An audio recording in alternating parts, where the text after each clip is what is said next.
Hello, I'm Afna Malika, and I'm an avid writer. And the other day, I wrote an article titled Things I Do If Ethicality Doesn't Define Who I Am. But my finger hovered over the post button a little longer than usual, and the pause wasn't, will people find this enjoyable or will they relate to it, but rather, is society really ready for the concept of boundaries? Or more so, boundaries that are not collective-centered, conventional, conformist, or will they simply water it down to selfishness yet again? Anyway, this article originated as some sort of checklist hidden in the depths of my notes app as if sunlight was deadly. So nothing too revolutionary, of course. However, I do believe that my 2 cents will worth your attention span. Alright, boundaries. Let's talk about boundaries, or lack thereof in the status quo.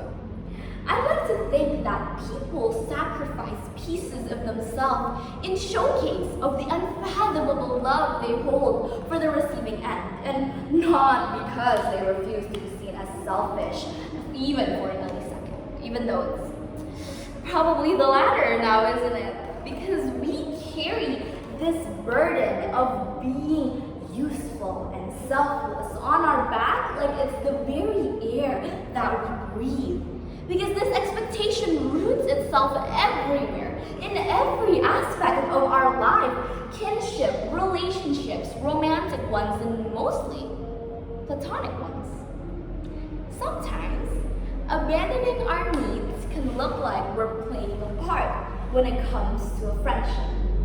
Somebody who always plans to hang out, somebody who always do constant checkups on everyone, somebody who always makes sure that everyone else's birthday is going good. Until they realize that all the things that they've planned on hours on end are expected.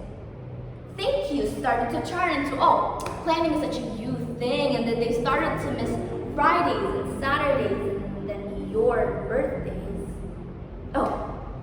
But that's okay, right? You don't have to bring it up next hangout. It'll be uncomfortable, and you'd kind of be a bad friend for that. But what is the price of keeping your surroundings comfortable? Is it really dismissing your comfortability? And if rejecting circumstances I've said prior is bad friend behavior, then would your world really collapse if you merely check it off your list? And I'm here to tell you that it won't. Because be a bad friend was one of the first things I wrote on the list of things I do if ethicality doesn't define who I am. And if this list was titled more ethically, it'd be called a list of my boundaries, in parentheses, problematic version. As if there's a wrong way to have a preference, as if there's a wrong material to choose from when building yourself a shield, as if the mere concept of good and bad isn't a social construct to begin with. Now, when it comes to this controversial list, you begin to wonder, what makes it so controversial? What makes it so bad? And that just boils down to, what is bad? And what relates it to boundary? Except for the fact that they both start with B, of course. And that is the next letter, C, comfortability.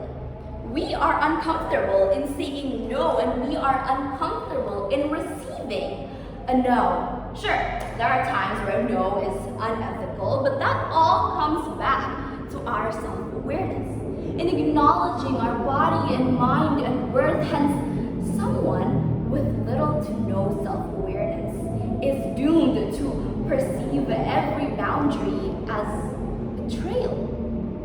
Because we've been told that everything that's comfortable is good, thus everything uncomfortable is bad. With that being said, then I guess the correlation between boundaries and bad might arouse from the huge flow narrative of, I don't owe anyone anything. We're not obligated to do A, B, or C. That is rapidly belief and popularity. However, as I say, it's faux, it's fake, it's self-righteous. It doesn't speak for the nuance of self-respect and boundary, when essentially boundaries are walls we build ourselves in means of protecting our true self. So truly, is losing yourself really worth that high school friendship you never really want? And is protecting their peace giving you any peace? And one last thing. How long will this go on? Till there's nothing else to give? My name is Afna Malika. Thank you all so much for your time and attention.